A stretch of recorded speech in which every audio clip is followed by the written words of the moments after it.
Hello everyone, very good evening. स्वागत है आप सभी का एक बहुत शानदार से सेशन में।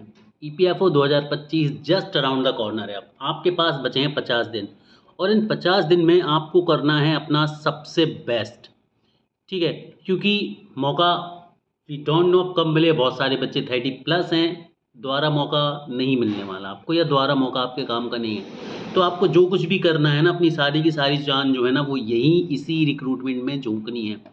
सिर्फ 74 पोस्ट है एपीएफसी की और 156 पोस्ट हैं आपके पास ईओएओ की, यानी कि लगभग 230 पोस्ट हैं। अब ये 230 लोगों की लिस्ट में आपको आने के लिए ना हर एक संभव चीज़ करनी पड़ेगी। तो आपको हार्ड वर्क तो बहुत ज़्यादा करना है, बट थोड़ा सा स्मार्ट वर्क भी यहाँ पर लगाना है। और उसी स्मार्ट वर्क में थोड़ी सी शार्पनेस देने के लिए मैं आज का एक सेशन लेकर आया हूँ। बहुत अच्छी क्लासेस चल रही हैं नॉलेज का, पर लगभग सारा सिलेबस कंप्लीट हो गया है, एक दो सब्जेक्ट को छोड़कर, जो कि हम अक्टूबर में कंप्लीट कर लेंगे। बीच में इस क्लास की मुझे बहुत ज़रूरत पड़ी। क्यों? क्योंकि बहुत सारे बच्चों के लगातार कमेंट्स आ रहे हैं कि सर कौन कौन से लेबर लॉ पढ़ें, हम अभी भी बच्चों को डाउट है। ठीक है, तो अब देखो, आप कितनी भी अच्छी प्रिपरेशन क्यों ना कर रहे हो, लेकिन आज का जो सेशन है ना, ये बहुत मदद करेगा आपको कि जैसे अभी बहुत सारे लॉज हैं, तो आप कितना पढ़ रहे हैं, कितना नहीं पढ़ रहे हैं, कौन सा छोड़ें कौन सा पकड़ें, ये डाउट अभी भी है, चाहे कितनी भी अच्छी प्रिपरेशन पर क्यों ना हुआ। वो डाउट मैं आज आपका क्लियर कर दूंगा बहुत बढ़िया तरीके से। अब आपको स्मार्ट स्टडी करनी है, अगले 50 दिन गधा मजदूरी नहीं करनी है। मैं आपको बताऊंगा कि कैटेगरी वाइज कौन से लेबर लॉज हैं जो ज़रूरी हैं। पीवाईक्यू की हेल्प से बताऊंगा कि कैसे क्वेश्चन आते हैं किस लेबर लॉ से, ताकि आप उस लेबर लॉ को एक बार रिवाइज उस नज़रिए से ज़रूर कर लें। ठीक है, मैं मान रहा हूँ कि सभी का लेबर लॉ कंप्लीट हो गया, लेकिन कॉन्फिडेंस तो बहुत सारे बच्चों में नहीं होगा ना, अभी भी 90% में कॉन्फिडेंस नहीं होगा कि सर हम भूल रहे हैं, हम क्या करें।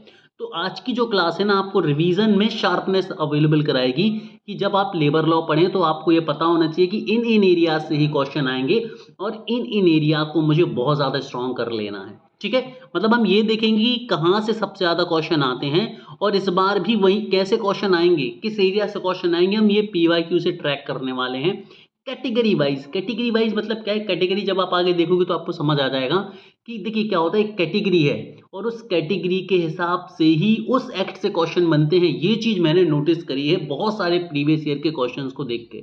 इस पर मैं स्टडी कर रहा था पिछले कुछ दिनों से, और ये मैंने एक निचोड़ निकाला है कि भाई हर एक एक्ट एक कैटेगरी को बिलोंग करता है। जैसे कि 2-3 एक्ट का ग्रुप बन गया और वो एक पर्टिकुलर कैटेगरी से आते हैं, और जिस कैटेगरी से वो आते हैं ना, उसी कैटेगरी के तरह के क्वेश्चन वो पूछते हैं।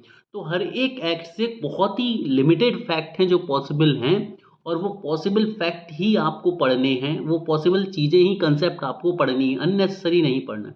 फिर ये भी बताऊंगा कि ये चीज़ें आप रिवाइज कैसे बेहतर तरीके से स्मार्टली कर सकते हैं। ये भी मैं आपको आज की ही क्लास में बताऊंगा कि आपको ऐसा कौन सा सोर्स जो है वो फॉलो करना है जहाँ से आपका काम बन जाए, ताकि आप बहुत इजीली जो है स्मार्ट स्टडी करके इस चीज़ को कंप्लीट कर पाएँ। ठीक है, चलो तो बढ़ते हैं आगे। इससे पहले नॉलेज का इन अपनी टेस्ट सीरीज लॉन्च कर दी है। बहुत सारे बच्चों के मैसेज आने लगे थे मुझे 1 अक्टूबर से ही कि सर लॉन्च कर दें, लॉन्च कर दें, लॉन्च कर दो, और हमने कर दिया है। और बहुत शानदार रिस्पांस भी आप सभी बच्चों का मिला है, तो थैंक यू सो मच। और सभी बच्चे यही बोल रहे हैं कि सर 250 में पॉसिबल ही नहीं है कहीं भी टेस्ट सीरीज मिलना। Thank you so much. ठीक है, तो नॉलेज का काम ये भाई फ्री ऑफ कॉस्ट एजुकेशन, या ऐसी एजुकेशन जो पॉकेट फ्रेंडली हो। तो इतने में आपका एक मूवी टिकट भी नहीं आता है गैस, या फिर बर्गर वर्गर खा लेते हो या डेली डोमिनोज पे, पिज़्ज़ा हट पे जाके। ठीक है, उतने में आपकी टेस्ट सीरीज़ अवेलेबल हो जाएगी। यही टेस्ट सीरीज़ आपको 3500, 2000, 1500 में मिलने वाली है, या मिल भी रही होगी, आप लोग देख सकते हैं। ठीक है, तो 200-250 कोई बड़ी बात नहीं है। हर एक स्टूडेंट, जितने भी बच्चे जो है वो प्रिपरेशन कर रहे हैं ना, वो इस टेस्ट सीरीज़ को अवेल कर लो। 250 रुपये तो मैं लगेगी सर, वर्थ इट नहीं है ना, मैं वापस कर दूंगा। यदि तुम्हें लगेगी सर 250 भी आप ज़्यादा ले रहे हो, आपका कंटेंट उतना अच्छा नहीं है, मैं आप वापस ले लेना मुझसे। ठीक है, लाइव चैट में बोल रहा हूँ, मैं लाइव क्लास में बोल रहा हूँ। ठीक है, 10 टेस्ट हैं, 5 पीडीएफ टेस्ट हैं। ओके, इसके अलावा ये हमारा पीडीएफ पैकेज कोर्स है, 599 में है। 250 गोल्डन फैक्ट यहीं पर मिलने वाले हैं। 250 गोल्डन फैक्ट की वैल्यू ना तुम्हें आज समझ आ जाएगी। इसके अलावा इतना सारा कंटेंट है, 1000 बार बता चुका हूँ, तो इस क्लास में नहीं बताता। आगे बढ़ते हैं और समझते हैं कैटेगरी वाइज लेबर लॉ। मतलब हर एक लेबर लॉ की एक सेपरेट कैटेगरी है, और कैटेगरी इसलिए तुम्हें समझ लेनी है क्योंकि कैटेगरी से ही क्वेश्चन आते हैं। मैं वीडियो को ज़्यादा लंबा नहीं खींचूंगा, पहले आपको कैटेगरी समझाऊंगा और फिर हम इसके बाद देखने वाले हैं कि कौन कौन से क्वेश्चन आते हैं और वो कैसे इस कैटेगरी को हिट कर रहे हैं। ठीक है, तो पीवाईक्यू भी तुम्हें लास्ट में मिलने वाला है। तो आज की क्लास में दो चीज़ें हो जाएंगी, एक तो तुम्हें ये ट्रिक मिल जाएगी कि कैसे क्या पढ़ना है, साथ में तुम्हारा एक रिवीजन भी हो जाएगा, क्योंकि मैं 25 से 30 प्रीवियस ईयर एमसीक्यू लेकर आया हूँ। तो यदि पूरी क्लास देख लेते हो ना, तो तुम्हारे 25 से 30 प्रीवियस ईयर के क्वेश्चन जो है ना वो सॉल्व होने वाले हैं, यानी कि 2012 से लेके 2023 तक के जो ईपीएफओ में क्वेश्चंस पूछे गए हैं उन क्वेश्चंस को मैं यहाँ पर कंप्लीट कराने वाला हूँ एक तरह से। तो तुम्हारा क्वेश्चंस का रिवीजन भी हो रहा है इंडस्ट्रियल रिलेशन का, साथ में तुम्हारा एक तुम्हें कंसेप्ट भी मिल रहा है नया, ठीक है।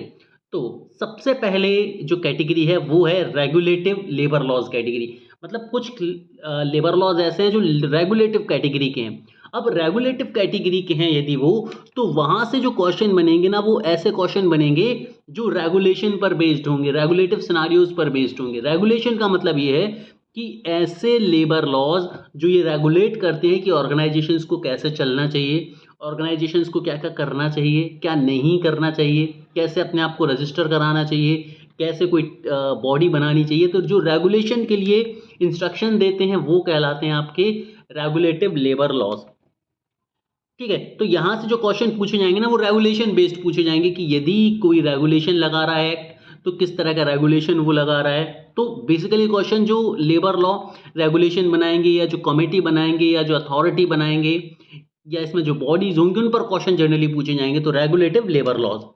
अगली जो कैटेगरी है ये है protective labour laws. Protective labour laws, और ये किसको प्रोटेक्ट कर रहे हैं? वर्कर्स को, ध्यान रखना, किसको प्रोटेक्ट कर रहे हैं? वर्कर्स को प्रोटेक्ट कर रहे हैं। तो रेगुलेटिव लेबर लॉज में जितने भी लॉज आएंगे वहां से जो क्वेश्चन आएगा वो उन कंसेप्ट पर आएगा जिन कंसेप्ट से वर्कर का प्रोटेक्शन जुड़ा होगा। मतलब ऐसे पॉइंट जिन पर वर्कर के प्रोटेक्शन का दारोमदार होगा, ऐसे पॉइंट जो वर्कर के प्रोटेक्शन की सीधे तौर पर बात करते होंगे, वो पॉइंट से ये क्वेश्चन आएगा। मतलब अननेसेसरी आपको छोड़ देना है। तो यहाँ से आपको एक ब्रॉड आई व्यू मिलेगा कि किस एक्ट से कितना पढ़े कितना छोड़े। तीसरा जो एक्ट का टाइप है ये है वेज रिलेटेड लेबर लॉ। तो ये वेज रिलेटेड लेबर लॉ है, तो यहाँ पर जो क्वेश्चन बनेंगे वो वेज से रिलेटेड बनेंगे। किससे रिलेटेड बनेंगे भाई? वेज से रिलेटेड बनेंगे, और वेज की कंडीशन से रिलेटेड बनेंगे। किससे रिलेटेड बनेंगे? वेज की कंडीशन से रिलेटेड बनेंगे। चौथी जो कैटेगरी है वो तुम्हारी है social security category labour law. और मेरी बात मानो, यहाँ से क्वेश्चन ना भर भर के आते हैं, यहाँ से क्वेश्चन जो है वो भर भर के आते हैं। मतलब यदि तुम पेपर उठा के देखोगे ना तो तुम्हें मैक्सिमम क्वेश्चन इसी कैटेगरी से मिलेंगे। बहुत सारे question social security labour law category से आते हैं, क्योंकि यहाँ पर नंबर ऑफ एक्ट जो है वो ज़्यादा है। नंबर ऑफ एक्ट के अंदर मैं बात करूँ, नंबर ऑफ फैक्ट हर एक एक्ट में वो भी बहुत ज़्यादा है, ठीक है। कंसेप्ट बहुत ज़्यादा, इसीलिए यहाँ से ज़्यादातर क्वेश्चन आपको देखने को मिलेंगे। और इस बार भी ये मान के चलिए कि क्वेश्चन बढ़िया मिलेंगे आपको। और last but not the least welfare labour law. मैं तुम्हें बताऊं कि वेलफेयर लेबर लॉ इसी में ही इंक्लूड हो जाता है, क्योंकि वेलफेयर लेबर लॉ में जो एक्ट हैं उनसे क्वेश्चन नहीं आते। तो ये पांचवी कैटेगरी आपको छोड़नी है। मतलब इसमें जो मैं एक्ट बताऊंगा उनको आंख बंद करके छोड़ देना है तुम्हें। इन एक्ट को, जो एक्ट मैं यहाँ पर बताने वाला हूँ, इनको आंख बंद करके तुम्हें छोड़ देना है। अब सबसे पहली कैटेगरी हम देखते हैं। पहली कैटेगरी है रेगुलेटिव लेबर लॉज की। पहली कैटेगरी क्या है? Regulative labour laws. अब रेगुलेटिव लेबर लॉज की मैं बात करूं तो ये तीन लॉज को मैं रेगुलेटिव लेबर लॉ कैटेगरी में रखता हूं। इसमें है ट्रेड यूनियन एक्ट, इसमें है इंडस्ट्रियल डिस्प्यूट एक्ट, और इसमें है स्टैंडिंग ऑर्डर एक्ट।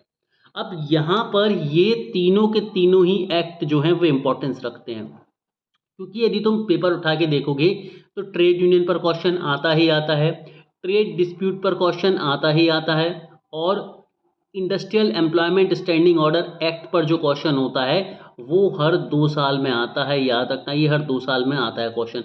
क्योंकि यदि आप बात करेंगे तो 2023 में क्वेश्चन नहीं आया था, इसके पहले वाले रिक्रूटमेंट में क्वेश्चन आया था। हैंस 2025 में स्टैंडिंग ऑर्डर से क्वेश्चन की पॉसिबिलिटी तुम्हारी बनेगी, तुम देख लेना, इस बार पक्का बनेगी, ठीक है। अब देखो, यदि हम रेगुलेटिव लेबर लॉज की बात करें तो ये क्या कर रहा है? ट्रेड यूनियन एक्ट ने रेगुलेट किया है कि भाई हर एक इंडस्ट्री में वर्कर्स के प्रोटेक्शन के लिए ट्रेड यूनियन होनी चाहिए। ट्रेड यूनियन का पूरा रेगुलेशन इसमें दिया है। इंडस्ट्रियल डिस्प्यूट एक्ट तो हम सभी को पता है कि ये रेगुलेट करता है डिस्प्यूट को, मशीनरी देता है, मैकेनिज्म्स देता है, बॉडीज देता है, ठीक है। और स्टैंडिंग ऑर्डर एक्ट आपसे स्टैंडिंग ऑर्डर्स बनाने की बात करता है, जो ऑर्गेनाइजेशन को भी रेगुलेट करेगा और वर्कर्स को भी रेगुलेट करेगा। तो इन तीनों से तुम्हें ऐसी चीजें प्रिपेयर करनी है जो तुम्हें वर्कर्स के रेगुलेशन या एम्प्लॉयर के रेगुलेशन से रिलेटेड दिखती है। मतलब अननेसेसरी थ्योरी तुम्हारी कट गई, ठीक है। अब सर ये हम कहाँ से पढ़ेंगे? From where? From where. तो इसके लिए तुम्हारे पास सिर्फ और सिर्फ एक सोर्स है। तुम चाहो तो वेयर एक्ट पढ़ लो, तुम चाहो तो लंबे चौड़े लोगों के लेक्चर्स देख लो, या तुम चाहो तो सिर्फ नॉलेज स्काई की 250 गोल्डन फैक्ट की सीरीज पकड़ लो, ठीक है ना।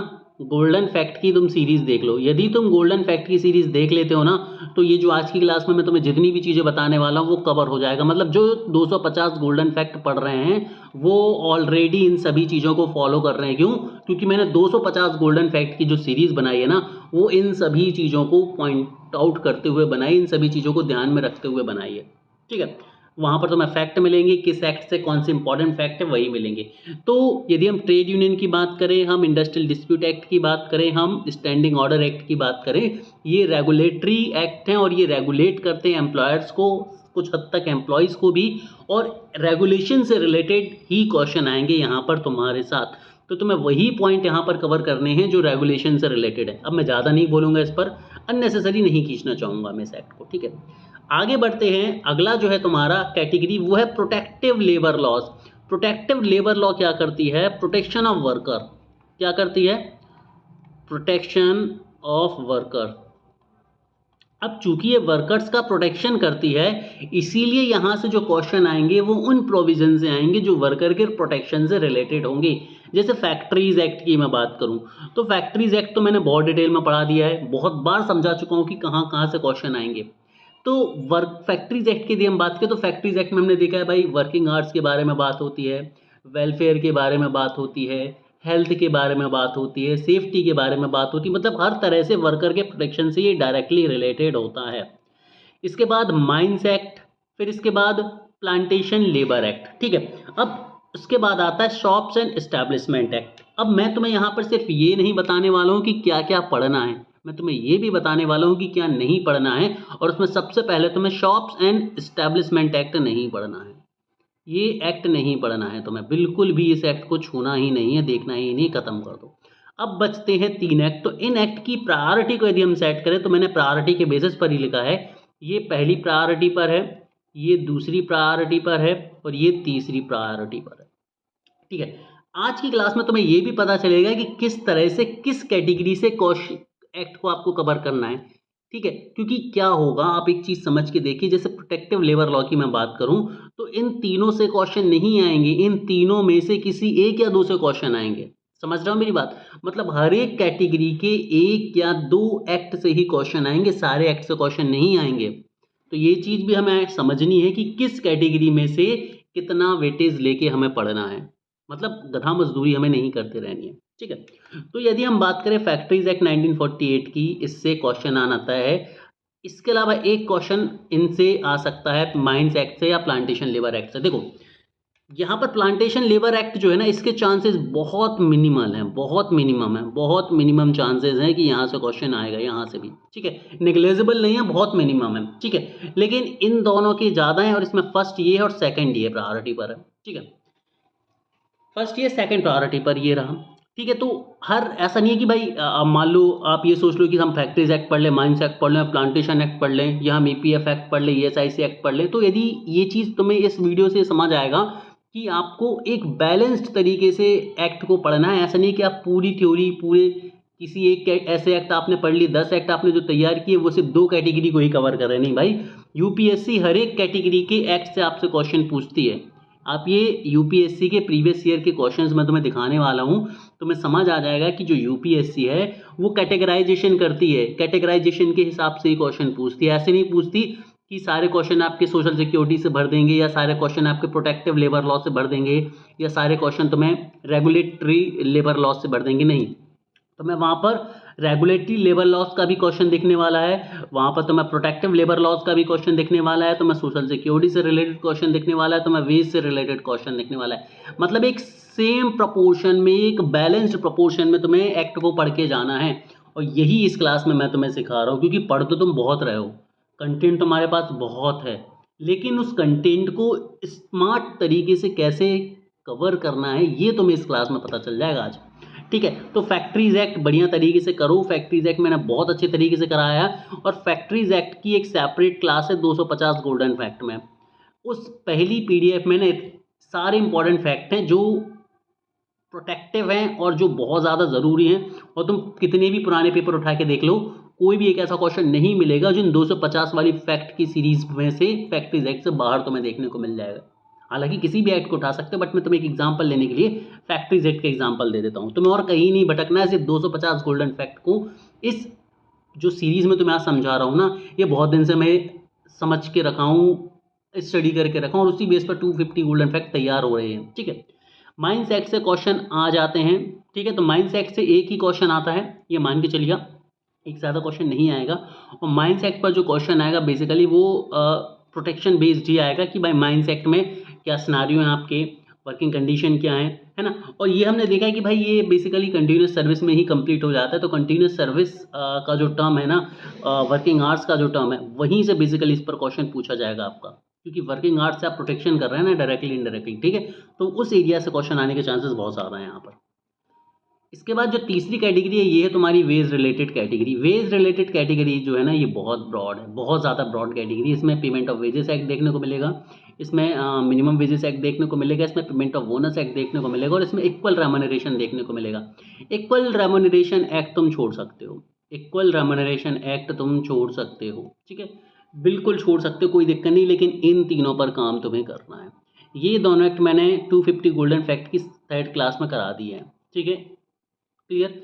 पेमेंट ऑफ बोनस एक्ट के बारे में आपको फोर्थ क्लास में मिलने वाला है, जो कल है आपकी। ठीक है, तो देखो, payment of wages act, wages और बोनस, तो अब वेज रिलेटेड इश्यूज हैं। तो वेज रिलेटेड इशू क्या हो सकते हैं भाई?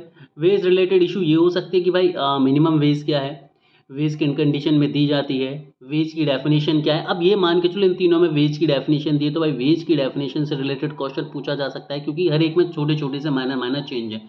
जैसे पेमेंट ऑफ ग्रेचुटी में तुमने देखा होगा कि पेमेंट ऑफ ग्रेचुटी में बेसिक प्लस डीए होता है, एचआरए इंक्लूड नहीं होता है।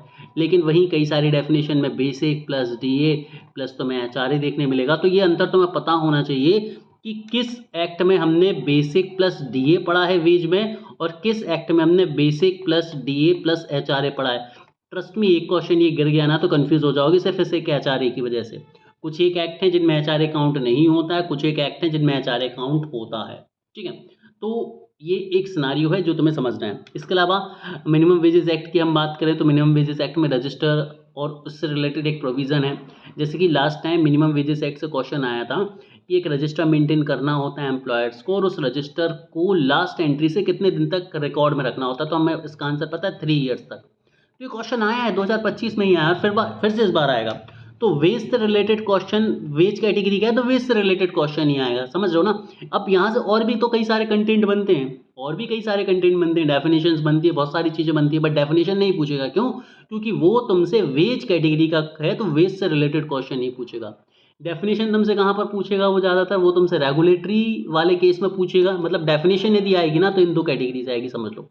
जो डेफिनेशन पर क्वेश्चन आएगा वो रेगुलेटिव लेबर लॉ से आएगा तुम्हारे लिए, ठीक है, या फिर कहाँ से आएगा, या फिर प्रोटेक्टिव लेबर लॉ से आएगा। डेफिनेशन ज़्यादातर आने के चांसेस इन दोनों से ही होती हैं। ठीक है, ये वेजेस से, वेजेस वाला सेक्शन, और इस पर जो क्वेश्चन आएगा वो वेजेस वाले पॉइंट को ही उठाकर आएगा। इक्वल रेम्यूनरेशन को तुम काट सकते हो, है ना। बोनस से सीधा क्वेश्चन आ जाता है, बोनस कैलकुलेशन का, या बोनस कितना ये दिया जाता है, यहाँ से क्वेश्चन आ जाएगा तुम्हारा। ठीक है, अब तुम बढ़ोगे आगे की कहानी की तरफ। ठीक है, अभी मैं लास्ट में सारे क्वेश्चंस भी हम डिस्कस करने वाले हैं कि क्वेश्चन किस तरह से होंगे और किस तरह से क्वेश्चन आते हो, जो मैंने बोला है वो कैसे सिंक्रोनाइज करता है इसे पूरी की पूरी चीज़ को, वो मैं तुम्हें बताने वाला हूँ। ठीक है, तो पेमेंट ऑफ वेजेस एक्ट में हमने क्या देख लिया, मिनिमम वेजेस में क्या देख लिया, बोनस एक्ट में क्या देख लिया कि सर वेज से रिलेटेड जो कीवर्ड हैं, वेज से रिलेटेड जो कैलकुलेशंस हैं, वेज से रिलेटेड जो फैक्ट हैं, ये 3 चीज़ें आपको करनी है इन तीनों एक्ट में से। ठीक है, इक्वल रेम्यूनरेशन नहीं करना है। अब बारी आती है तीसरा, जो चौथी कैटेगरी है वो आपकी आती है सोशल सिक्योरिटी लेबर लॉज। मतलब ऐसे लेबर लॉज जो सोशल सिक्योरिटी तुम्हें अवेलेबल कराते हैं। अब यहाँ से तुम्हें मैक्सिमम क्वेश्चन देखने को मिलेंगे, यहाँ से तुम्हें मैक्सिमम नंबर ऑफ क्वेश्चन देखने को मिलेंगे, इसमें कोई डाउट नहीं है। अब यहाँ पर हम वर्कर्स कंपनसेशन एक्ट देखेंगे, यहाँ पर हम एम्प्लॉय स्टेट इंश्योरेंस एक्ट देखेंगे, यहाँ पर हम मैटरनिटी बेनिफिट एक्ट देखेंगे, यहाँ पर हम पेमेंट ऑफ ग्रेचुटी एक्ट देखेंगे, और यहाँ पर हम ईपीएफ एक्ट देखेंगे। और मैं बोलूँगा ये सारे के सारे इंपॉर्टेंट हैं, ऑल आर इम्पॉर्टेंट। मतलब इनमें से एक भी ऐसा नहीं है जिसको मैं ये बोलूँ कि भाई ये नहीं पढ़ना, सारे पढ़ने पड़ेंगे तुम्हें। ठीक है, अच्छा, अब यहाँ पर कंपनसेशन की हम बात करें तो भाई किस कैटेगरी में कितना कंपनसेशन दिया जाता है, ठीक है। जैसे कि भाई डेथ के केस में 50% का क्राइटेरिया है, डिसेबलमेंट के केस में 60% का क्राइटेरिया है। यहाँ पर 1,20,000 वाला पॉइंट आता है, यहाँ पर 1,30,000 वाला पॉइंट आता है, ठीक है। तो यहाँ पर ये क्राइटेरिया हमने देखा, ठीक है। एम्प्लॉय स्टेट इंश्योरेंस में सीधे सीधी बाई बॉडीज़ पर क्वेश्चन बहुत बार आता है कि कौन कौन सी बॉडीज़ इस्टेब्लिश करी जाती हैं ईएसआईसी से रिलेटेड, बोर्ड कौन से इस्टेब्लिश करे जाती है ईएसआईसी से रिलेटेड, इन पर बहुत क्वेश्चन आता है जो कि सोशल सिक्योरिटी को टैकल करते हैं सीधे तरह से। Maternity benefit act, maternity benefit act पर क्वेश्चन आएगा तो सिर्फ ये आएगा कि कितने दिन की मैटरनिटी मिल सकती है, किस केस में मैटरनिटी नहीं मिल सकती है, 2 बच्चों के बाद मैटरनिटी कितनी मिलेगी, है ना। जैसे कि भाई पहले जो 2 बच्चे हैं, याद रखना एक एग्जांपल बता रहा हूँ, जैसे फर्स्ट 2 चाइल्ड के लिए 26 वीक की मैटरनिटी है, लेकिन फ्रॉम थर्ड यानी तीसरा बच्चा है तो भाई सिर्फ 12 वीक की मिलेगी, इसके बाद बच्चे होते हैं तो 12 वीक की मिलेगी मैटरनिटी, ठीक है। इसके अलावा हमने देखा है कि जब तक 15 महीने का बच्चा नहीं हो जाता है तो तब तक भाई डेली 2 नर्सिंग ब्रेक मिलते हैं लेडी को, समझ रहे हैं। तो इस तरह से क्वेश्चन जो है ना तुम्हें समझने होंगे कि किस कैटेगरी का है। देखो ये तो तुम्हें पता है कि भाई ये सोशल सिक्योरिटी का है तो हम सोशल सिक्योरिटी के पढ़ के जाएंगे, लेकिन जब तुम आज की ये क्लास देख ली ना तो तुम्हारे दिमाग में रहेगा कि अरे ये इस कैटेगरी के क्वेश्चन है तो मुझे इस कैटेगरी के हिसाब से ही चीज़ें तैयार करनी है, ठीक है। तो अब इसके लिए या तो तुम अपना दिमाग लगा लो, खुद से ढूंढो चीज़ें, या फिर तुम 250 गोल्डन फैक्ट उठा लो जो मतलब पहले से मैंने तैयार कर दिया है, तुम्हें सिर्फ पढ़ना है, समय कम है। तो 250 गोल्डन फैक्ट तुम्हारे लिए अमृत है। यदि इस अमृत को नहीं पिया ना तो ये मान के चलो कि ये जो मंथन सागर मंथन चल रहा है ना एपीएफसी का, ये पार नहीं होगा। इस 250 गोल्डन फैक्ट के अमृत को तो तुम्हें पी के जाना पड़ेगा, यही तुम्हारी जान बचाएगा वहाँ पर उस सागर मंथन में, ठीक है। तो वर्कर कंपनसेशन में मैंने तुम्हें बता दिया कैलकुलेशन का सिनारियो, कंपनसेशन का सिनारियो, किस केस में कंपनसेशन मिलेगा किस केस में कंपनसेशन नहीं मिलेगा। जैसे 3 केस होते हैं, मान लो सेफ्टी जो प्रोविज़न दिए हैं वर्कर ने विलफुली उनको नहीं लिया, या जहाँ पर नहीं जाना चाहिए वहाँ पर एंटर कर गया, तो इन सिनारियो में वर्कर को कंपनसेशन फिर नहीं मिलता है डिसेबलमेंट के केस में, ठीक है। तो ये तुम्हें पता होना चाहिए। मैटरनिटी बेनिफिट का एग्जांपल बता चुका हूँ। पेमेंट ऑफ ग्रेचुटी से बहुत वैरायटी के क्वेश्चन बनते हैं, है ना। पेमेंट ऑफ ग्रेचुटी का क्वेश्चन हमने क्या देखा था कि भाई ग्रेचुटी कितनी आती है। सबसे पहले तो ग्रेचुटी का ही क्वेश्चन कई बार देख लिया, एक तो फॉर्मूले का क्वेश्चन आ जाता है, एक बार मैक्सिमम ग्रेचुटी का क्वेश्चन आ चुका है। आप समझने की कोशिश करना, फॉर्मूले पर क्वेश्चन आ गया, मैक्सिमम ग्रेचुटी पर क्वेश्चन पूछ लेता है वो तुमसे, ठीक है। उसके बाद वो तुमसे ये पूछ लेता है कि भाई फैमिली की डेफिनेशन में कौन है कौन नहीं है। बहुत प्यारा सा क्वेश्चन वो कहाँ पर खेलता है, प्री डिसीज्ड सन वाले केस में, कि जो चिल्ड्रन होते हैं प्री डिसीज सन के वो फैमिली का पार्ट होते हैं, लेकिन डॉटर के जो प्री डिसीज डॉटर के जो चिल्ड्रन होंगे वो नहीं होंगे इंक्लूड, ठीक है। इसके बाद नॉमिनेशन पर पूछ लेता है कि भाई 1 साल बाद नॉमिनेशन भरना होता है, ठीक है। नॉमिनेशन भरने के बाद मान लो उसकी फैमिली नहीं है तो वो किसी भी पर्सन को नॉमिनेशन कर देगा, लेकिन जैसी फैमिली आएगी तो जो पुराना नॉमिनेशन है वो वॉइड हो जाता है। तो ये इस कीवर्ड पर क्वेश्चन आते हैं क्योंकि ये सारे के सारे सीधे उसकी सोशल सिक्योरिटी से रिलेटेड हैं। तो हर एक एक्ट की अपनी इच्छा होती है, हर एक एक्ट की अपनी तरीका होता है पढ़ने का। यदि तुम उस तरीके से नहीं पढ़ रहे हो ना तो तुम सब गधा मजदूरी कर रहे हो। ईपीएफ में तो हम सभी को पता है कंट्रीब्यूशन पूछेगा तुमसे, ठीक है। कहाँ कहाँ पर कंट्रीब्यूशन होता है, बोर्ड कौन से हैं, तो इस तरह से क्वेश्चन तो ईपीएफ के बनते हैं। और ईपीएफ के लिए तो पूरी एक सीरीज़ मैंने दे दी है क्वेश्चन प्रैक्टिस के लिए, ठीक है। और तीसरा जो है सॉरी 5वीं जो है तुम्हारी वेलफेयर लेबर लॉस की है। Welfare labour law, welfare labour law में मिकामाइन एक्ट आता है, सिने वर्कर एक्ट आता है, बीड़ी मजदूर वर्कर एक्ट आता है। छोड़ो नहीं पढ़ना, ये बिल्कुल पढ़ के मत जाना। डू नॉट टच दैम, काम के नहीं है, क्वेश्चन नहीं आएगा। डू नॉट टच दैम, ये रेड फ्लैग है तुम्हारे लिए। क्या है ये? रेड फ्लैग है भाई, इसको नहीं पढ़ना है तुम्हें, ठीक है, इसको नहीं पढ़ना है। अब कुछ क्वेश्चन देखो किस तरह के क्वेश्चन आते हैं। अच्छा उससे पहले यदि तुम्हें ये सब चीज़ें एक जगह पर इंटीग्रेटेड तरीके से चाहिए तो तुम 250 गोल्डन फैक्ट की पीडीएफ पढ़ो। ये 250 गोल्डन फैक्ट की पीडीएफ हमारे 599 वाले कोर्स के साथ अवेलेबल है, वो भी फ्री ऑफ कॉस्ट, बिल्कुल फ्री है, इसका कोई चार्ज नहीं है। बट ये उस कोर्स में अवेलेबल है। जो 200 जो उस कोर्स की जो प्राइस है ना, वो उसमें जितनी पीडीएफ हैं, जितने एमसीक्यूज हैं, वन लाइनर फैक्ट हैं, उन सभी की प्राइस है। गोल्डन फैक्ट की मैंने 1 रुपये नहीं बढ़ाया उसमें। गोल्डन फैक्ट की अब तुम समझो, गोल्डन फैक्ट नॉलेज का कितना वायरल हो रहा है। कोई और यूट्यूब चैनल होता तो गोल्डन फैक्ट अकेले के तुमसे 500-700 रुपये ले लेता है ना। कई सारे यूट्यूबर्स ऐसे हैं जो बेयर एक्ट के नाम पर सिर्फ उसी को कलर्ड करके पुराने क्वेश्चन लगा के तुम्हें 700, 1000, 2400, 2500 में दे रहे हैं। बहुत सारे बच्चे फंस के मेरे पास वीडियोज़ आ गए कि सर बेयर एक्ट लिया, कलर्ड करा, क्वेश्चन चिपकाएं, दे दिया। भाई क्वेश्चन तो तुम वैसे भी प्रीवियस ईयर के पढ़ ही रहे हो, ठीक है। तो भाई ये तुम्हारी चॉइस है कि तुम सस्ती मतलब इस तरह की बेसिक सी बिना मतलब की चीज़ों के लिए तुम 2400-2500 रुपये खर्च कर लो, या फिर 250 गोल्डन फैक्ट दो। कितनी मेहनत होती है, सारे के सारे बेयर एक्ट से मैंने सिर्फ कलर्ड नहीं कराया, सारे के सारे बेयर एक्ट से तुम्हारे लिए चीज़ें निकाल कर रख दी है कि तुम 20 पेज में पूरा एक्ट कंप्लीट कर लोगे। 2 दिन यदि तुमने पकड़ लिए ना, 2 दिन पढ़ लिए ना, तो तुम्हारे सारे एक्ट 15 एक्ट कवर हो जाएंगे बेयर एक्ट 250 गोल्डन फैक्ट से। कुछ और नहीं पढ़ना पड़ेगा तुम्हें। और तुम किसी भी यूट्यूब टीचर को उठा लो, किसी भी कोर्स को उठा लो, घुमा फिरा के तुम्हें वो यही चीज़ें पढ़ा रहा है। 5,000 में भी, 4,000 में भी जो नॉलेज का है तुम्हें फ्री में दे रहा है, ठीक है ना। इसका वीडियो फ्री में है, लेकिन मैं बोलूँगा PDF ले लो, PDF पैकेज कोर्स में है। ये नहीं लोगे तुम पछताओगे पछताओगे पछताओगे, मैं बोल रहा हूँ, ठीक है। इसके बाद अब समझो आगे की कहानी। अब कुछ क्वेश्चन देख लेते हैं। जैसे कि पहला क्वेश्चन है, who among the following can be appointed as the chairman for the central advisory board constituted by central government under minimum wage act. अब मिनिमम वेज एक्ट के अंदर मैंने तुम्हें सेंट्रल एडवाइजरी और स्टेट एडवाइजरी बोर्ड दोनों कराए हैं, ठीक है। ये तुम्हारे लिए उस एक्ट में मिल जाएगा। तो हम सभी को पता है इंडिपेंडेंट मेंबर ऑफ बोर्ड, ठीक है ना। इंडिपेंडेंट मेंबर ऑफ बोर्ड जो है वो चेयरमैन होगा। जो चेयरमैन बनता है ना, जो इंडिपेंडेंट मेंबर्स होते हैं उनमें से बनता है, ठीक है ना। ना तो वो एम्प्लॉय की तरफ से होता है, ना वो एम्प्लॉयर्स की तरफ से होता है, ना वो स्टेट को रिप्रेजेंट करने वाला होता है। एक इंडिपेंडेंट पर्सन होता है, ठीक है। अगला जो क्वेश्चन था वो, कितने क्वेश्चन थे देखो, भर भर के क्वेश्चन थे। एम्प्लॉय प्रोविडेंट फंड एक्ट से क्वेश्चन आया था कि नॉट कवर्ड बाय एम्प्लॉयज़। तो भाई एम्प्लॉयज़ प्रोविडेंट फंड में क्या कवर नहीं है? पेंशन कवर है, प्रोविडेंट फंड कवर है, डिपॉजिट लेंगे। इंजरी कंपनसेशन नहीं मिलता है यहाँ पर, ठीक है। इंजरी कंपनसेशन यहाँ पर क्या होता है? नहीं मिलता है, ठीक है। 3 चीज़ें मिलती हैं क्योंकि तुम्हें, ठीक है। अगला क्वेश्चन क्या है हमारे पास? अगला क्वेश्चन था ये कि which of the following statement about workers compensation act 1923 is true. Workman compensation act में कौन सी चीज़ सही है? It is a social security legislation. तो worker compensation act not true बोला है ना, इज ट्रू, चलो ठीक है। सोशल सिक्योरिटी एक्ट है क्या? दूसरा, its name has been change from workers employ compensation act in 2009, ठीक है। It provide maximum compensation in the event of death. It does not provide compensation for occupational diseases, ठीक है। अब तुम्हें ध्यान से समझना होगा कि इसमें कौन सा चीज़, इसमें ऑप्शन गलत दिया है। हालांकि देखो, वर्कर कंपनसेशन एक्ट की यदि मैं बात करूं तो वर्कमैन कंपनसेशन एक्ट मैंने अभी तुम्हें बताया कि किस कैटेगरी को आता है, सोशल सिक्योरिटी कैटेगरी को आता है। देखो यहाँ पर अभी मैंने तुम्हें बताया है, workers compensation act social security category में आता है, ठीक है। ये क्वेश्चन गलत पूछा गया था, हालांकि ये प्रीवियस ईयर का क्वेश्चन है। अब तुम देख सकते हो कि किस तरह के ग्लिच यूपीएससी में तुम्हें देखने को मिल जाते हैं, ठीक है। अब इसमें से सबसे जो आसान तरीका है वो क्या समझोगे तुम, कैसे समझोगे? देखो यहाँ पर ये भी सही है, ये भी सही है और ये भी सही है, तो ऑप्शन एक होना चाहिए था तुम्हारे पास, ऑल ऑफ दी अबव, ठीक है ना।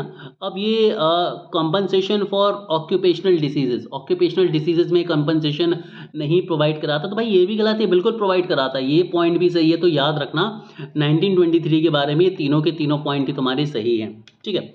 आगे बढ़ते अगले क्वेश्चन की तरफ हम चलते। अगला क्वेश्चन क्या पूछा था कि which of the following legislation is comprehensive social security legislation. इनमें से कौन सा सोशल सिक्योरिटी है? मैटरनिटी बेनिफिट भी है, हमने देखा था। लाइफ इंश्योरेंस एक्ट नहीं है तुम्हारा, एम्प्लॉय कंपनसेशन एक्ट है, ईपीएफ एक्ट है, ठीक है। तो ये तीनों हैं, तो ये अलग तरह से कुछ क्वेश्चंस थे।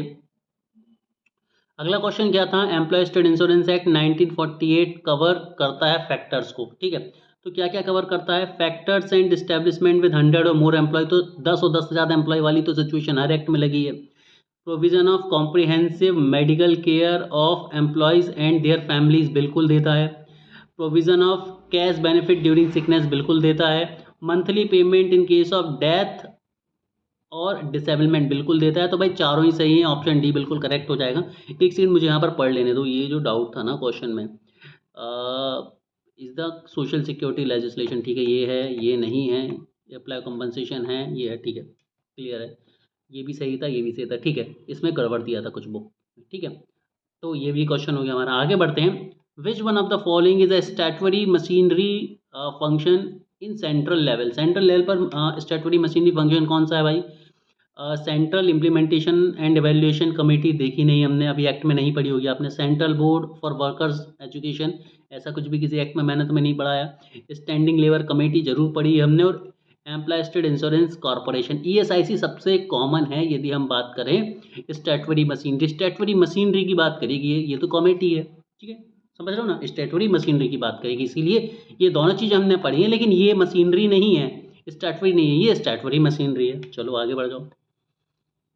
ठीक है, आगे अगले क्वेश्चन देखो। अगला क्वेश्चन ये था, जैसे तुम्हारा ट्रेड यूनियन पर एक क्वेश्चन आया था। ये क्वेश्चन में क्या था, ट्रेड यूनियन का एक बहुत सिंपल सा कंसेप्ट है कि जब आप ट्रेड यूनियन को रजिस्टर कराने जाओगे तो 7 मेंबर्स होने चाहिए आपके साथ, तब रजिस्ट्रेशन होगा।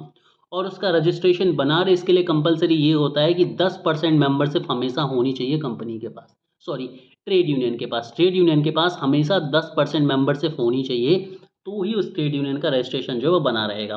तो देखो टोटल मेंबर्स कितने हैं, 1100। तो 1100 हैं। अब ध्यान से समझना, इसमें दो चीज़ें देखी थी, या तो 10% या फिर 100, विच एवर इज लेस, मतलब जो भी कम हो दोनों में से। तो देखो ध्यान से समझना, ए में दिया है 100, तो 100 का 10% होता है 110, तो 110 हो या फिर 100 हो, दोनों में से जो भी कम हो। तो 100 कम है, 100 चलेगा। 370 दोनों क्राइटेरिया फुलफिल है। 110 ये वाला क्राइटेरिया फुलफिल है। 275 दोनों क्राइटेरिया फुलफिल है। 80, अब 80 ना तो 110 यानी कि 10% भी नहीं है, और 100 जो होना चाहिए मिनिमम वो भी नहीं है। तो इससे छोड़ बाकी के 1 2 3 4 जो है ना, ये एलिजिबल होंगे रजिस्ट्रेशन के लिए। तो A B C D only, ठीक है, ई नहीं होगा। ठीक है, समझ गए सभी लोग। इस तरह से क्वेश्चंस आते हैं। अगला जो क्वेश्चन आया था कि भाई minimum number of employees employed in establishment functioning ला ला ला, मतलब कोऑपरेटिव एक्ट के लिए और ईपीएफ एक्ट का प्रोविजन पूछा गया था कि जो एम्प्लॉयमेंट प्रोविडेंट फंड है वो कोऑपरेटिव एक्ट में कब नहीं लगता है। ठीक है, तो 50 वर्कर्स का सिनारियो था, यदि 50 वर्कर्स से कम है तो नहीं लगेगा, 50 से ज़्यादा है तो लगेगा। मतलब क्या होता है, ईपीएफ के लिए हमने दो चीज़ें देखी थी कि ईपीएफ किस किस एस्टेब्लिशमेंट में लगेगा। तो इसमें पहला सिनारियो ये था कि ईपीएफ में किसी भी ऑर्गेनाइजेशन में 10+ मेंबर हैं वहाँ चलेगा, या कोऑपरेटिव सोसाइटीज़ में 50+ मेंबर हैं तो लगेगा, यदि लेस देन 50 हैं तो नहीं लगेगा। मतलब ग्रेटर देन 50 वर्कर्स हैं तो ईपीएफ लागू हो जाएगा, लेस देन 50 वर्कर्स है तो ईपीएफ नहीं लगेगा। तो वही 50 वाला क्लॉज यहाँ पर तुमसे पूछ लिया गया था। अगला क्वेश्चन क्या था, what is the time limit prescribed under the provision of employ compensation act 1923 from the date of reference within which the commissioner is required to dispose of matter related. तो इसका correct answer था 3 month. 3 month मतलब जैसे ही किसी भी compensation से related issue commissioner के पास पहुंचता है उसको 3 महीने के अंदर डिस्पोज करना होता है इसे। ठीक है, सेटल करना होता है, ये वो बात थी। ठीक है, इस तरह के क्वेश्चन थे। फिर ये क्वेश्चन देखो, मैंने क्या बोला, कंपनसेशन में कंपनसेशन से रिलेटेड क्वेश्चन तुमसे पूछ लिया जाता है। तो ये अमाउंट ऑफ कंपनसेशन तुमसे पूछ लिया गया है यहाँ पर। ठीक है, इसको कैलकुलेशन मैंने कराया है, 14,38,000 इसका आंसर है। ठीक है, कैलकुलेशन तुम लोग देख लेना, लॉन्ग वीडियो में मैंने बढ़िया तरीके से कराई है, अननेसेसरी इस वीडियो को नहीं खींचना चाह रहा।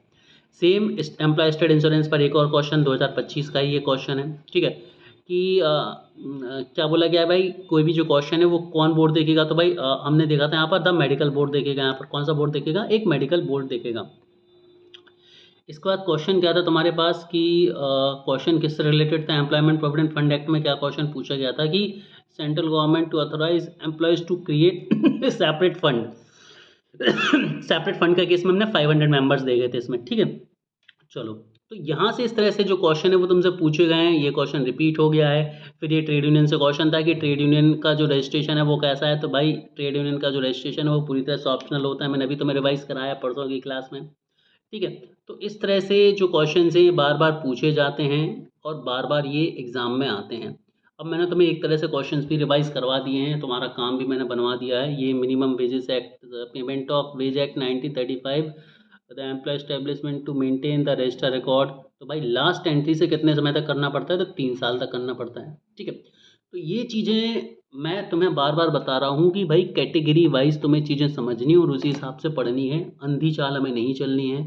लोग आपको कितना भी घुमाएं, आपको घूमना नहीं है। स्पेशली नॉलेज स्काई पर है तो कहीं नहीं घूमोगे। यदि तुम एक नॉलेज स्काई के स्टूडेंट हो तो ना तो इन टर्म्स ऑफ मनी तुम घूमोगे, मतलब तुमसे कोई उटपटांग पैसा नहीं लिया जाएगा, ना तो इन टर्म्स ऑफ कंटेंट तुम घूमोगे, क्योंकि कंटेंट मैंने यहाँ पर लॉन्ग कंटेंट भी दिया है, मैंने स्पेसिफाई कंटेंट भी दिया है। और ना ही तुम यहाँ पर क्लास टाइमिंग में परेशान होगे, मतलब एक सेपरेट क्लास है यूट्यूब पर चलती है, फ्री ऑफ कॉस्ट चलती है। ठीक है, और एक एप्लीकेशन पर पीडीएफ है बस। तो तुम कहीं भी नहीं घूमने वाले यदि तुम नॉलेज स्काई के स्टूडेंट हो तो। ठीक है, तो मैं अभी भी सभी बच्चों से बोल रहा हूँ कि 3 काम कर लो। पहले तो पीडीएफ पैकेज कोर्स ले लो और वहाँ से तुम 250 गोल्डन फैक्ट पढ़ लो। 250 गोल्डन फैक्ट यदि तुम पढ़ लेते हो तो तुम्हारा लेबर लॉ का क्वेश्चन बनेगा, कोई क्वेश्चन छूटेगा ही नहीं, ये गारंटीड है। ठीक है, 250 गोल्डन फैक्ट कर लिया तुमने, उसके बाद तुम्हें हमारी टेस्ट सीरीज़ को ज़रूर से एनरोल कर लेना है, टेस्ट सीरीज़। ठीक है यार, 250 रुपये में क्या आता है तुम ये सोचो ना। आज के समय कोई भी टेस्ट सीरीज़ तुम्हें 1000 रुपये से नीचे नहीं मिलेगी, इस क्वालिटी के साथ तो नहीं मिलेगी, ठीक है। तो अब तुम्हें 1000 रुपये देने हैं या 250 रुपये देने हैं, तुम्हारी चॉइस है। बहुत पैसा है तो दे दो, नहीं तो उनके टेस्ट देख लेना और मेरे टेस्ट देख लेना, तुम्हें समझ आ जाएगा कि क्वालिटी कितने ऊपर रखी हुई है मैंने, ठीक है। एक चीज़ ये हो गई तुम्हारी क्लियर।